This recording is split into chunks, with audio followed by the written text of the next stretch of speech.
kata ibadah karena banyak cabang disiplin fikih. Ada fikih ibadah, ada fikih munakahat, ada fikih jinayat. Bahkan mudah-mudahan kita sampai pada fikih jihad. Itu semuanya fikih. Ada namanya fikih siasah politik, ya. Nah, mudah-mudahan Allah beri kesempatan kita. Untuk bersingkat waktu, ini kita masih menyambung pertemuan sebelumnya terkait sholat jamaah.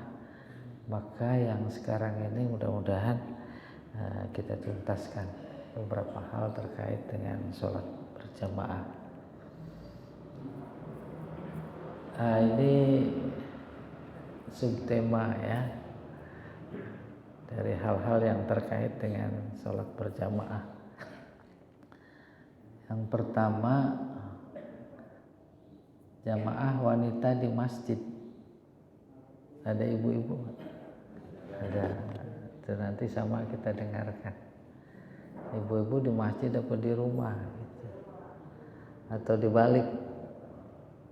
Ibu-ibu di masjid, bapak-bapak di rumah, gimana? Iya. Yang kedua, masjid yang lebih jauh, lebih afdol.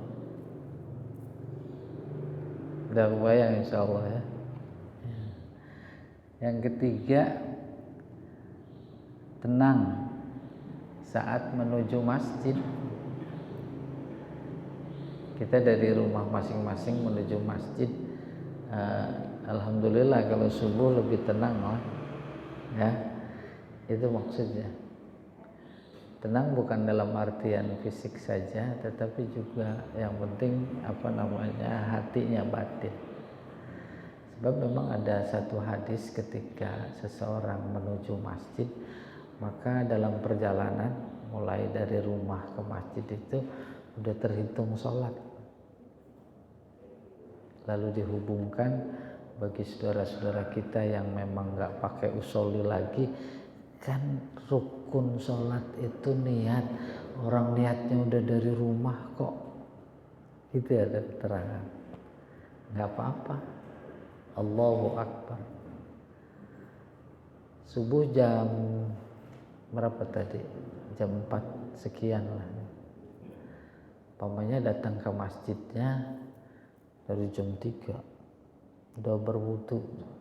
Itu saja nanti dalam sebuah hadis itu udah dianggap sholat sampai dia keluar.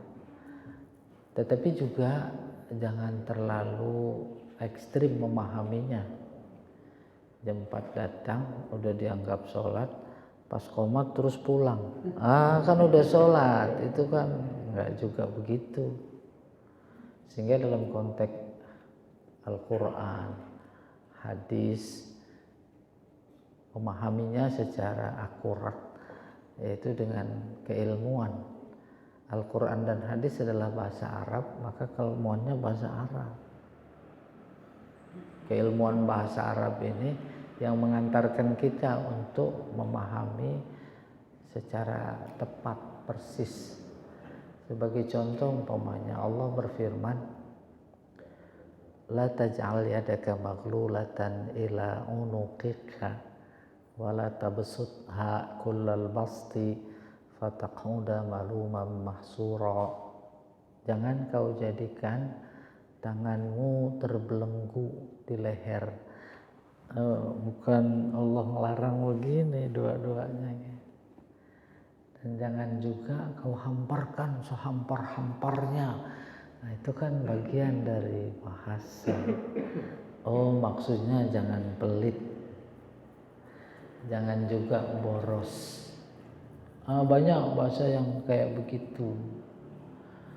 Apalagi umpamanya ada hadis-hadis yang dikategorikan mendorong untuk kita giat semangat beribadah. Nanti pada titik tertentu kita ibadah tidak didorong oleh itu lagi. Salat berjamaah di masjid pahalanya 27 kali lipat. Iya apa tidak? Hadisnya ada kan? Salatul jamaati afdal min sholatil fardhi bi 27 darajah. Pertanyaan, terasa terdorong atau tidak? Dorong, ya. Pada level tertentu kita nanti mengabaikan pahala. Tertentu dimaksud ya nggak usah nanti, sekarang aja. Pung udah pada pensiun, udah pensiun belum? Nggak didorong itu lagi. Anak kita ngaji karena dibeliin permen, kan terlalu kalau bapak-bapak ngaji karena dibeliin permen gitu. Udah nggak perlu permen lagi, kurang lebih begitu. Oke. Yang berikutnya, imam meringankan bacaan. Ini situasional, kondisional. Umpamanya kondisi masjid, ada di pinggir jalan, banyak musafir, satu, itu meringankan. Kalau ini saya melihat jamaah tetap, ya tidak. Mau cepet-cepet emang mau ngejar restoran. Gitu kurang lebih, situasional, kondisional, meringankan. Nanti insya Allah sama-sama kita lihat. Bacaan pada rakaat pertama lebih panjang dari rakaat kedua. Kalau yang pertama Al-Baqarah, yang kedua apa?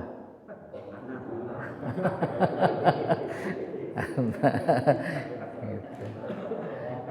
Nah, rupanya ada filosofisnya.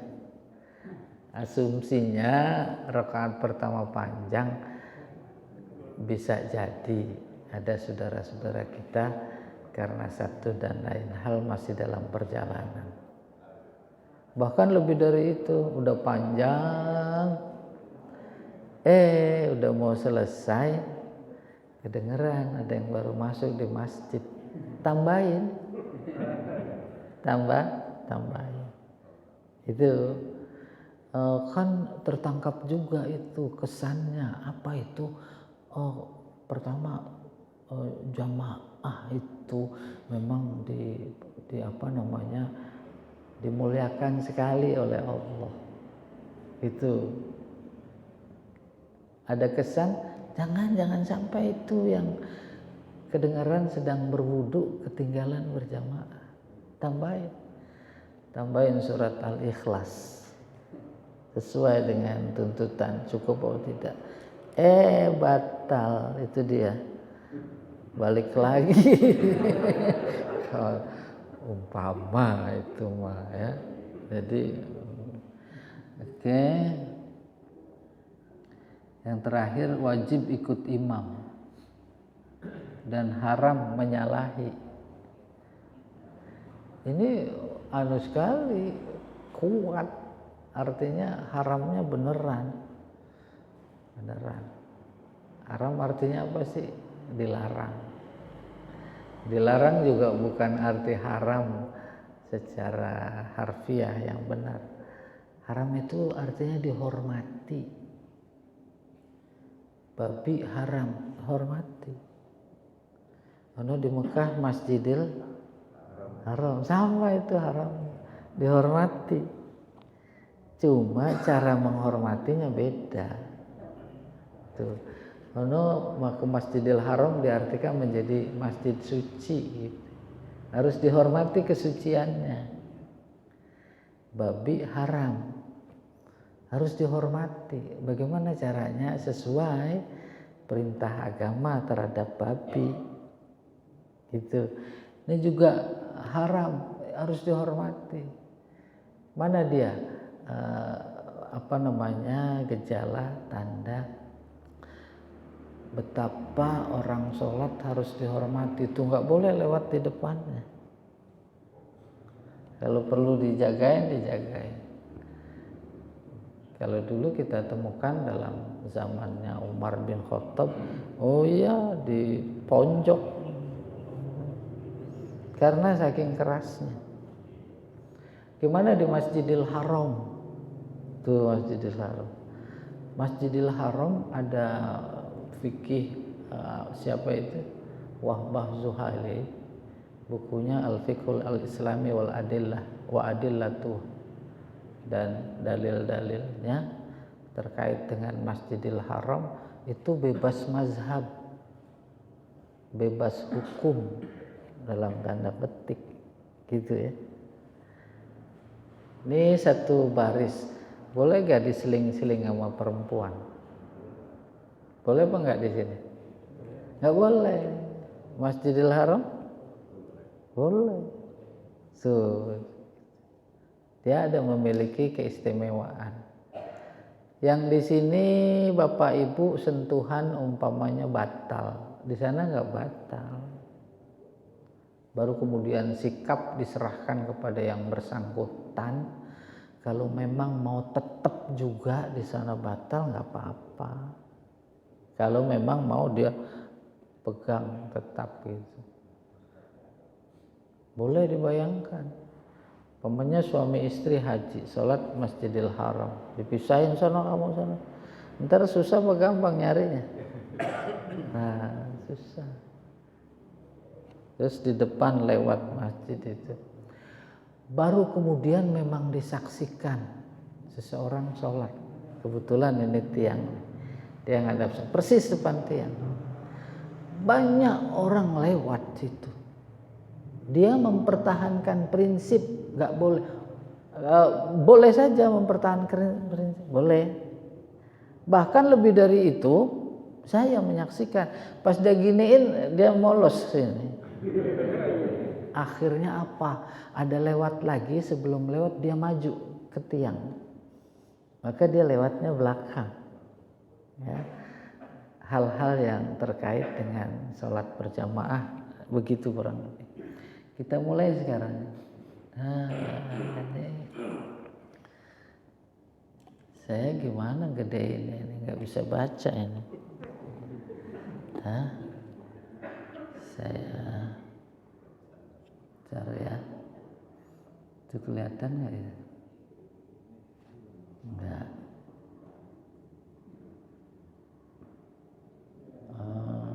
Bisa gede juga ya. Oke. Bismillahirrahmanirrahim. Yajuzu lin nisa al-khuruj ilal masajid. Boleh bagi ibu-ibu keluar menuju masjid, maksudnya sholat.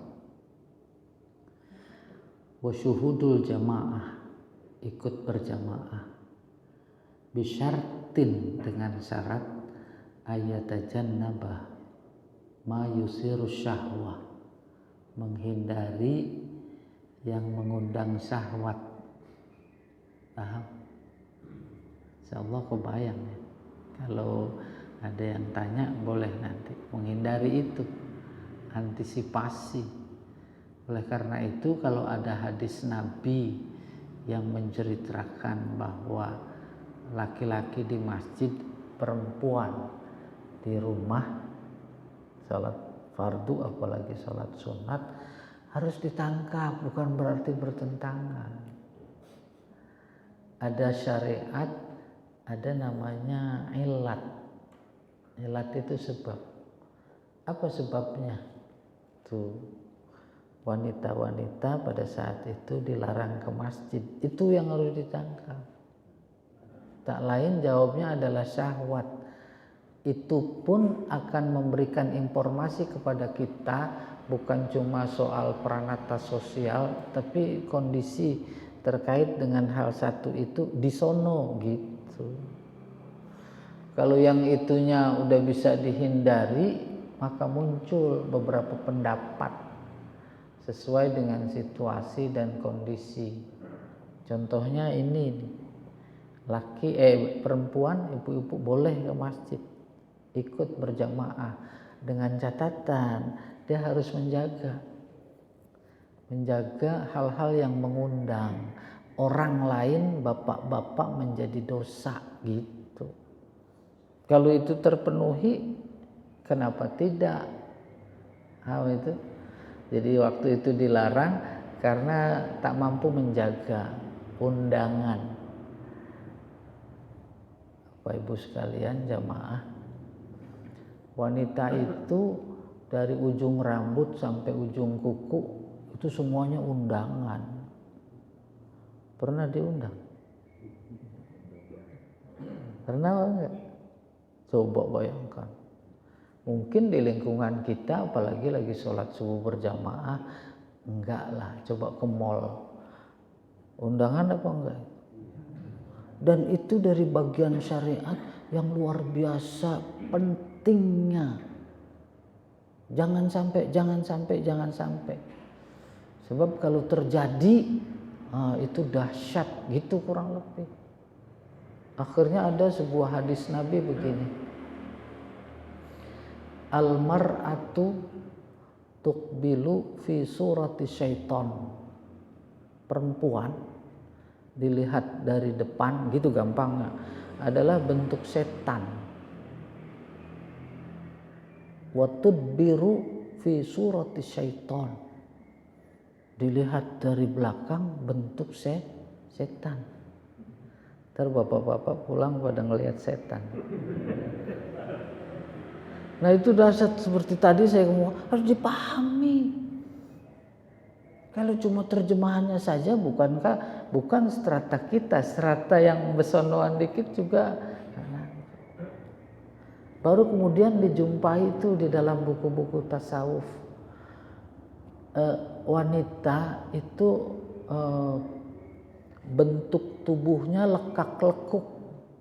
Ya apa tidak? Pak ini udah pada ubanan masih paham. Paham. Maka itu di setiap lekukan ada setan nongkrong. Siap, ini juga bahasanya bahasa kiasan semua. Siap dengan anak panahnya. Dan ketika dia memanah itu tidak pernah meleset. Kayak apa gambarannya? Ada pandangan kita tertuju dalam lekak-lekuk tadi, itu maknanya setan memanah. Kena apa meleset? Kena. Dan luar biasa anehnya, itu kena bukan kesakitan, tetapi semakin melotot, gitu kurang lebih. Siapa yang bisa menghindari itu? Maka Nabi ini kemudian bagi ibu-ibu kalau disebut sebagai dalam bentuk setan, ini bukan apa namanya, bukan menghina, bukan mengecil, bukan, tetapi justru memprotek. Kenapa diprotek? Disayang gitu. Itu memahami bahasa. Nabi Mi'raj ditunjukkan neraka. Banyakan perempuan.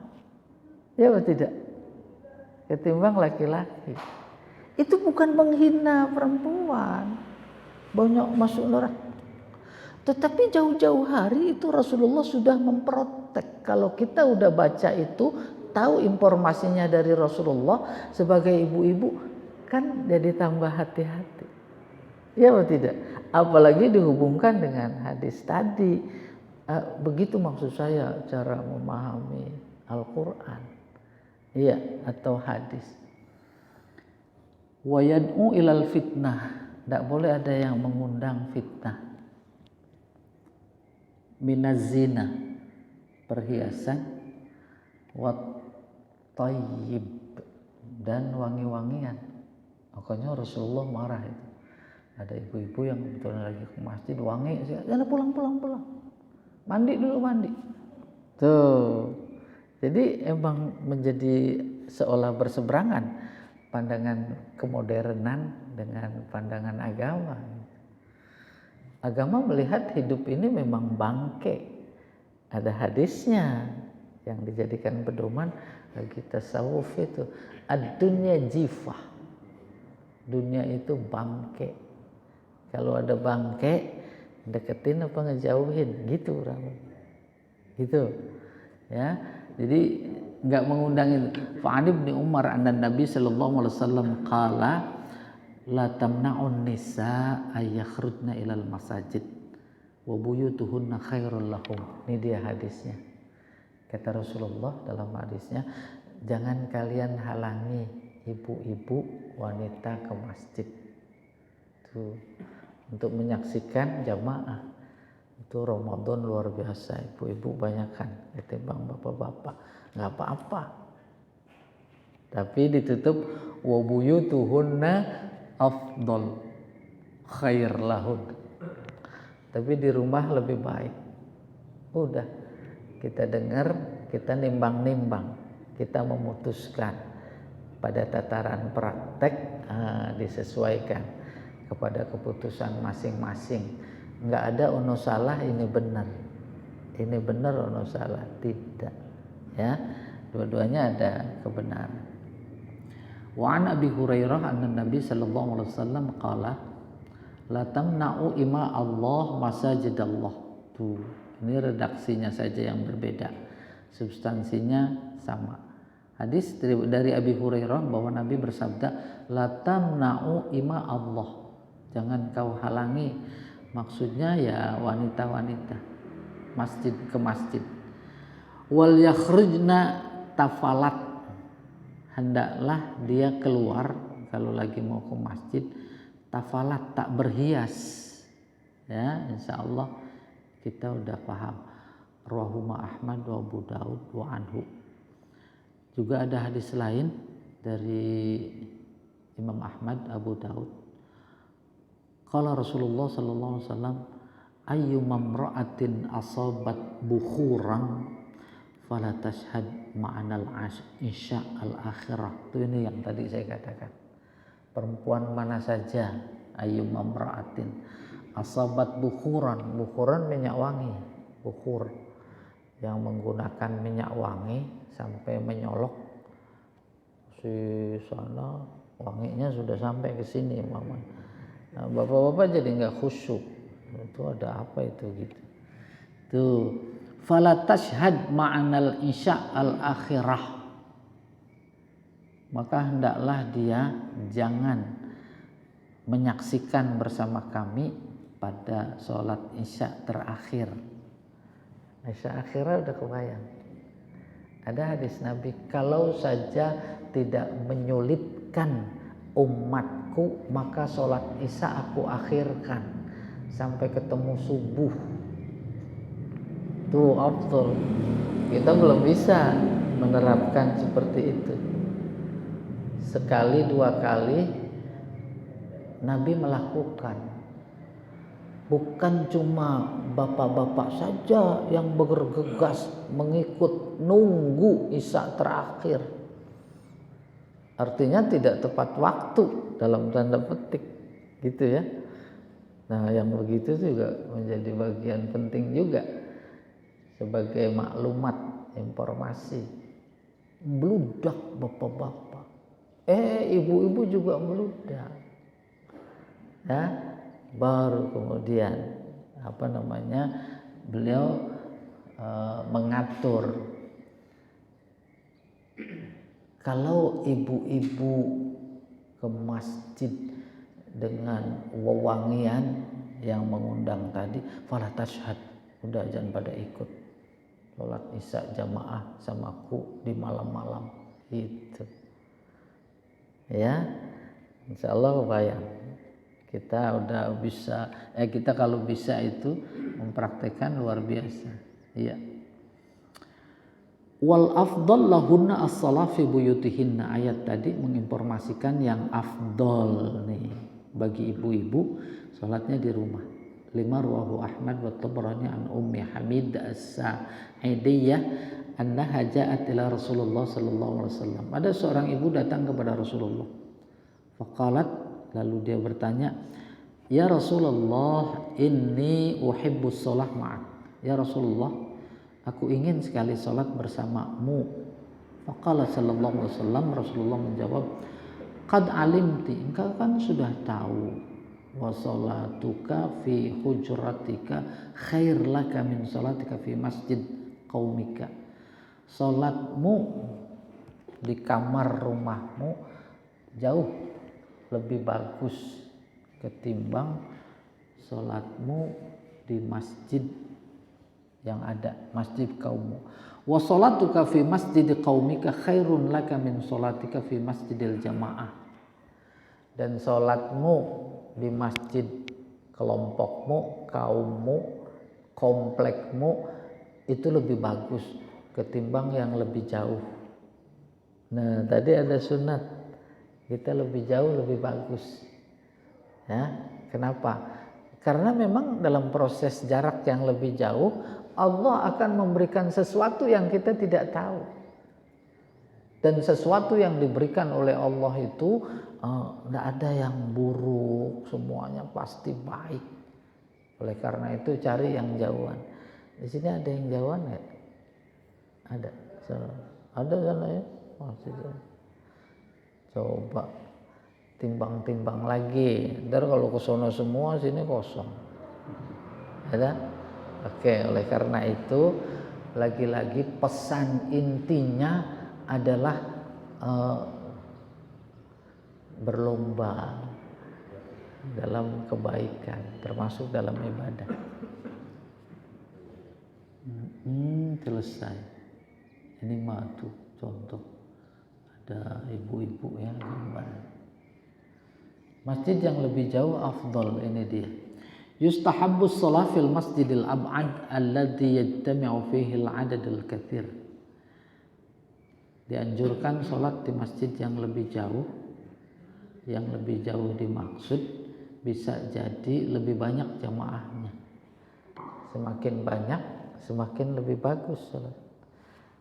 Kalau di rumah jamaah, nggak mungkin sampai 2 baris segini, nggak mungkin. Itu saja sudah indikator bahwa di masjid lebih bagus. Lebih bagusnya kenapa? Karena lebih banyak jamaahnya. Lebih banyak jamaahnya kok lebih bagus. Sebab memang ada hadis Nabi. Ada 40 orang berjamaah, jaminan Nabi dalam hadisnya itu 1 yang wali ada. Yang wali maksudnya yang diterima. Kalau 1 yang diterima, semua diterima. Udah kebayang belum rasionya? Jual timun satu-satu. Jual timun satu-satu. Itu dipilih-pilih itu. Pilihin satu. Tapi kalau borongan, 1 keranjang. Itu yang jelek ngikut kebeli apa enggak? Ini timun semua. Gitu kurang lebih. Oke. Ya. 5 rawahu Muslim an Abi Musa qala Rasulullah sallallahu alaihi wasallam inna a'zaman nas fi sholati ajran ab'aduhum ilaiha mamshan. Yang lebih banyak pahala jamaahnya adalah yang di masjid lebih jauh. Kenapa? Karena dia lebih banyak melangkah. Banyak langkahnya. Itu kalau jalan kaki, kalau naik mobil nggak ada langkahnya. Saya kan jauh naik mobil. Itu dia. Oke, yang harus bisa dipahami. Kalau dipahaminya agak standar sekali, ya naik motor nggak ada langkah, nggak dapat. Oke, langkah. Maka kemudian kita hubungkan dengan hadis lain, ketika kita sholat berjamaah, memang langkah kanan menambahkan kebaikan, langkah kiri menghapus kesalahan, dosa. Udah tinggal hitung dari rumah berapa langkah, kurang lebih begitu. Udah, kita nggak perlu langkah. Dari semua hadis-hadis yang mendorong kita untuk berjamaah, itu 1 pesannya. Apa artinya langkahnya banyak terus lagi sholatnya pikiran kemana-mana? Enggak ada. Langkah banyak itu sudah membangun pikiran dari rumah sejak langkah pertama. Kita mau ke sono mau ngapain? Itu maksudnya. Maka yang semakin jauh membangun pikiran untuk khusyuknya semakin panjang. Semakin berkesempatan untuk lebih khusyuk. Itu sebenarnya. Ya, akhirnya udah sampai sholat di masjid yang terjauh itu, dia lebih menghayati. Tidak mungkin kita sampai di tempat yang jauh ini kalau bukan karena ditolong Allah. Kan begitu. Udah, sholat namanya komunikasi. Ya Allah, terima kasih karena Engkau jua aku bisa menjadi bisa sholat di masjid yang terjauh ini. Begitu memahaminya. Lagi-lagi yang ingin saya tegaskan, keluar dari rumah ke masjid itu udah terhitung sholat. Bahkan ketika berwudu saja itu sudah dihitung khusyuk apa enggak wudunya. Udah mulai khusyuk.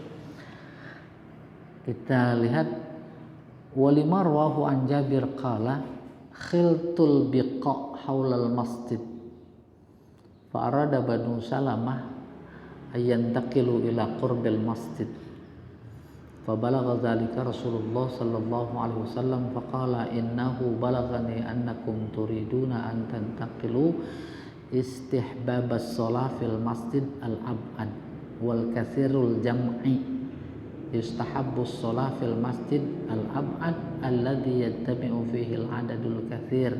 Begini, ada seseorang tinggalnya jauh dari masjid Allah, dari masjid Rasulullah sallallahu alaihi wasallam. Kedengeran dia pengen pindah supaya dekat ke masjid.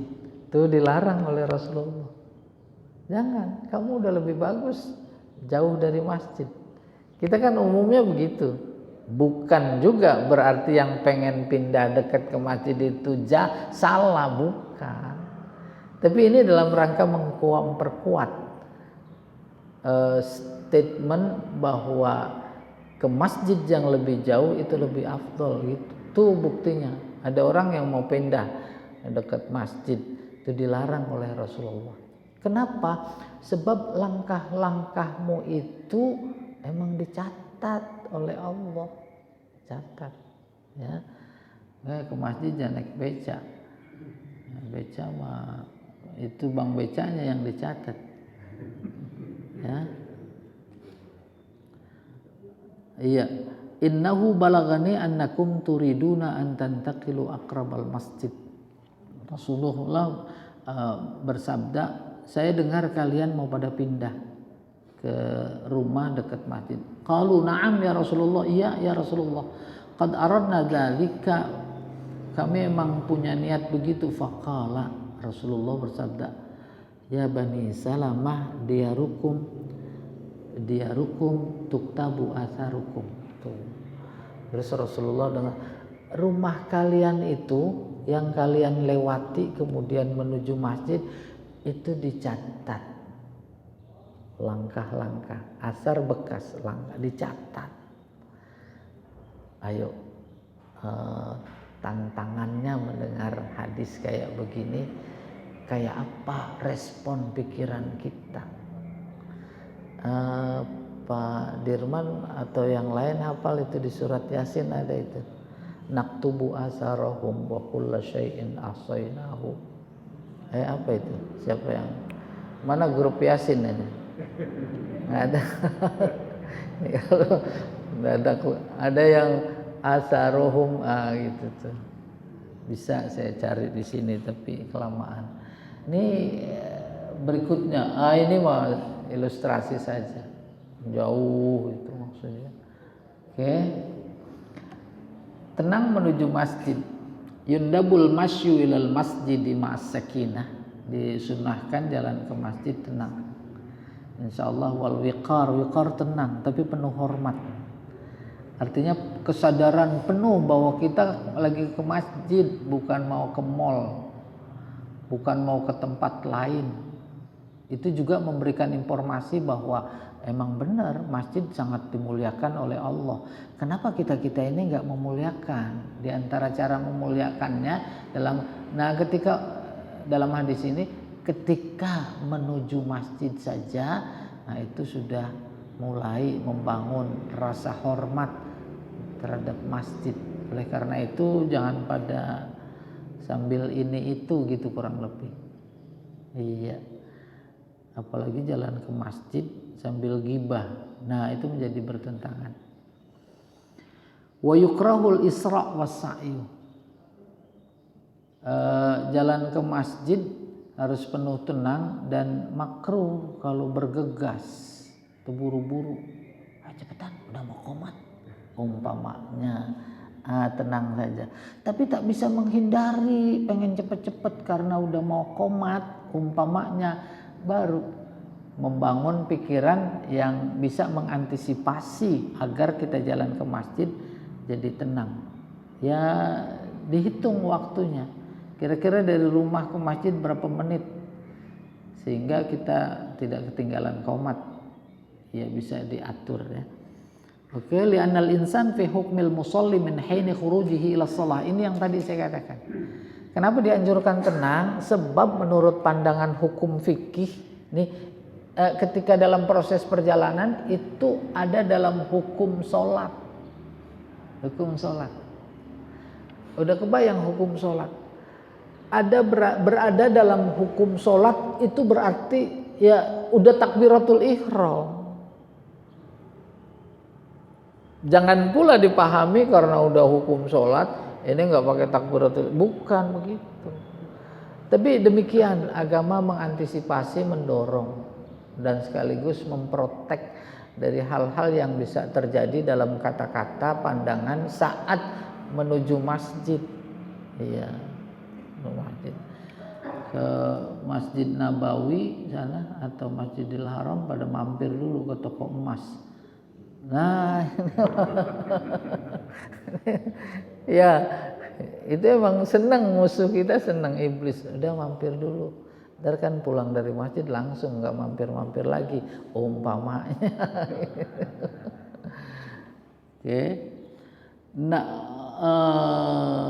fa'an Abi Qatadah qala bainama nahnu nusolli ma'an Nabi sallallahu alaihi wasallam, saat kami sholat bersama Nabi, id sami'a jalabata rijal, kami mendengar langkah laki-laki.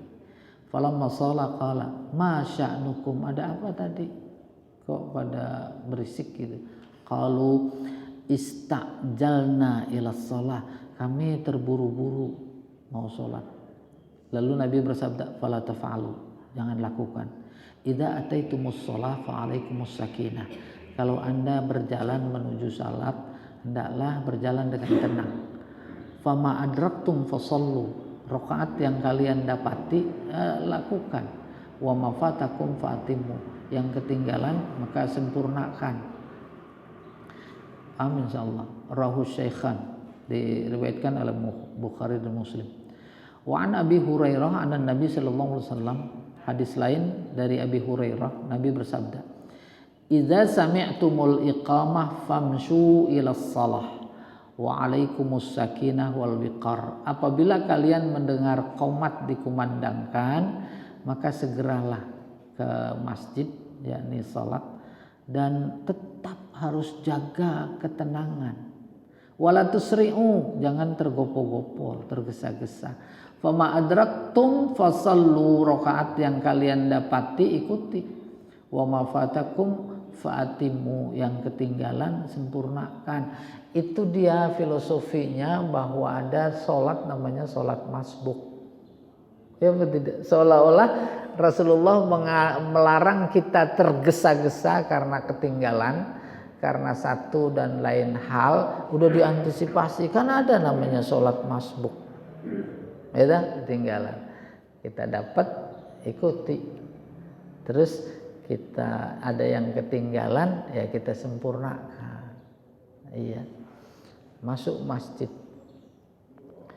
imam udah tasyahud akhir, terus denger panjangin tuh tasyahud, nah, terus Allahu Akbar baru salam, dapat itu pahala jamaah yang 27 dah dapat, dengan catatan kalau ketinggalannya bukan karena lagi sekak, ntar dulu itu malah lain lagi ya. Nah Bapak Ibu, ini dulu ya, tampaknya udah agak siang, banyak aktivitas.